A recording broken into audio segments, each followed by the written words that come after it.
In news just coming in, Kangana Ranaut and her sister Rangoli Chandel both have been summoned by Mumbai police in an FIR that was filed on Saturday. अब इस FIR में क्या लिखा और क्या charges हैं कंगना और उनकी बहन पर, तो बहुत सीरियस चार्जेस लगे हुए हैं. मैं आपको पढ़ के सुनाता हूं.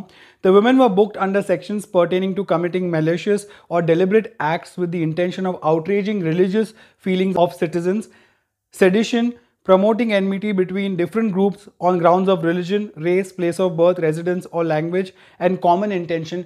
ये IPC की धारा है जो उन पर लगी हुई है. उनमें से सबसे इंपॉर्टेंट है सेक्शन 124A जो है सेडिशन का चार्ज. तो बेसिकली सेडिशन का चार्ज क्या होता है? इट्स कंडक्ट और speech inciting people to rebel against the authority of a state और मोनार्क. ये जो चार्ज है ये बहुत ही हमारे जो इंडियन पीनल कोड का एक बहुत ही पुराना सेक्शन है. इंडियन पीनल कोड जो है वो खुद 1860 में फॉर्म हुआ था ब्रिटिश राज के अंडर में, और ये जो चार्ज है ये तब लगाया गया था because a lot of Indians were revolting against the British Raj. और this particular charge specially for those who are speaking against the government or the state or the monarchy in that time. तो ये तभी से चला आ रहा है, और तब गांधी जी से लेकर जवाहरलाल नेहरू सब जितने भी बड़े लीडर्स थे उन्होंने सब ने कहा था कि ये चार्ज जल्दी से जल्दी ये सेक्शन हटाना चाहिए इंडियन पीनल कोड से. लेकिन आज तक ये it's a part of the Indian penal code and it always gets charge to people who are revolting against the state और speaking against a particular government. और कंगना रनौत पे भी यही चार्ज लगा हुआ है which is what the reports are coming in right now.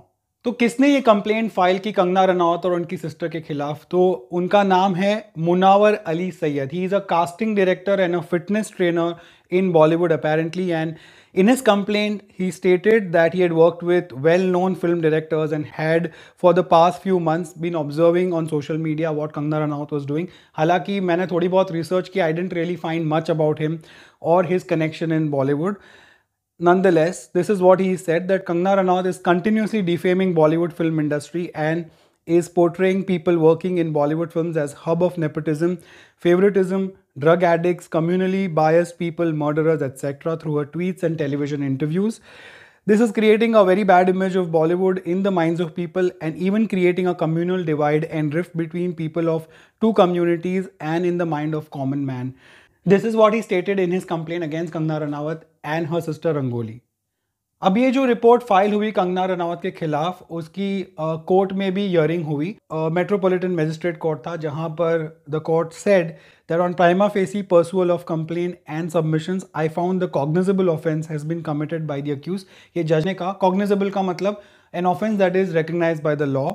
Total allegations are based upon comment on electronic media, Twitter and interviews. The accused यानी कि Kangana Ranaut and her sister use social media like Twitter. Thorough investigation is necessary by the experts. Search and seizure is necessary in the case.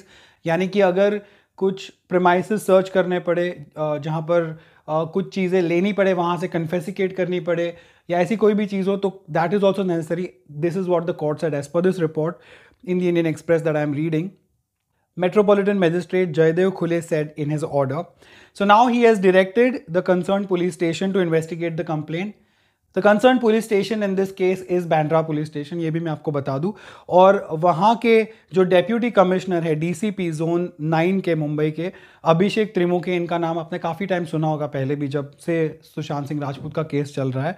He has also said that the investigating officer would begin gathering evidence and verify the allegations made in the complaint. So now the case has definitely gone to Mumbai police and the court has asked them to investigate. So they are going to go after Kangana Ranaut as per this report. According to the police, the FIR states that through their tweets, the sisters Kangana and Rangoli tried to malign the Indian constitution and image of the Maharashtra government, hurt sentiments of Muslims and tried to create division between Hindus and Muslims. ये भी charge उन पर लगाया गया है. So net there is sedition, which in itself is a very grave offense and a charge if proven. उसके अलावा inciting communal violence through tweets and through interviews and through her social media post, ये भी डाला हुआ है इसके ऊपर, और communal harmony को डिस्टर्ब करने की भी बात कही गई है. सो काफ़ी ग्रेव और सीरियस चार्जेस लगे हैं कंगना रनावत और उनकी बहन पर. 26 और 27 अक्टूबर को उनको मुंबई में आने के लिए समन किया गया. फिलहाल जैसा कि आप सब जानते हैं, Kangana with her entire family is back in Manali. वहाँ पर कुछ सेलिब्रेशंस भी चल रहे हैं उनके घर में. उनके भाई की शायद शादी है. Some those kind of videos are also coming in. But at the same time, right now, this is the latest development that's bound to get blown out of proportion because it involves such a big star like Kangana Ranaut and involves such a big case which has kept the whole nation glued for the last 3-4 months. तो अब देखना ये कि कंगना जब आएगी 26 और 27 को उनको समन किया गया है, तब क्या होता है कोर्ट में, ये केस आगे किस तरीके से प्रोग्रेस करते हैं और मुंबई पुलिस क्या इन्वेस्टिगेट करती है और क्या उनको मिलता है कंगना रनौत के खिलाफ। ऑलरेडी जैसा कि आप जानते हैं, Kangana has waged a major war with the Maharashtra government, जहां पर उनकी जो ऑफिस है उसको डिमोलिश किया गया। उसके बाद कंगना रनौत ने 2 करोड़ का दावा भी ठोक दिया बीएमसी के ऊपर, because she went to court and she said that she was not intimated earlier. उन्होंने कोई भी गलत काम नहीं किया, फिर भी उनकी ऑफिस को डिमोलिश किया गया। लेकिन by the time she filed the 2 crore case on BMC, उनका ऑफिस ऑलमोस्ट डिमोलिश हो चुका था पूरा। वो सारे विजुअल्स भी हमने देखे हैं। So it is turning out to be quite a case. और ऐसा नहीं कि कंगना रनौत की तरफ से कोई रिएक्शन नहीं आया, उनकी लीगल टीम के पास obviously already all the summons have reached and they know about the developments. तो उनके जो लॉयर है रिजवान सिद्दीकी, उन्होंने कहा है this shall be dealt with on merit as per procedure of law, right of speech and expression should not be construed as promoting communal disharmony. In simple words, they are saying that Kangna and her sister were just merely speaking out their mind, and that should not be misconstrued as trying to disturb the harmony or peace of the nation or the state. And they're saying that they are not at fault at this point in time. They are ready to follow the law and do what is required.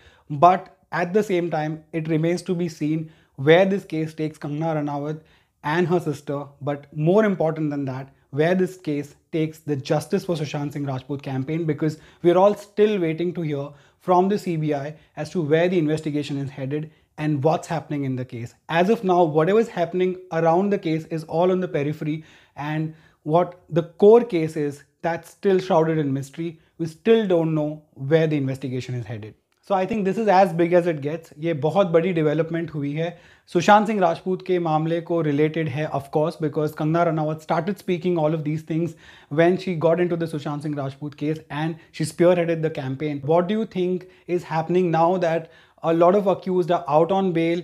At the same time CBI की investigation चल रही है, लेकिन हमें updates इतनी ज़्यादा पता नहीं उसके बारे में। एनसीबी के अरेस्ट अलग से चल रहे हैं ड्रग केस में, और अब कंगना रनावत और उनकी बहन पर ये एक्शन लिया जा रहा है। तो आपके क्या थॉट्स है, प्लीज़ मुझे कमेंट सेक्शन में बताइए। If you like my content, please subscribe, hit the bell icon, and for now thank you so much for watching.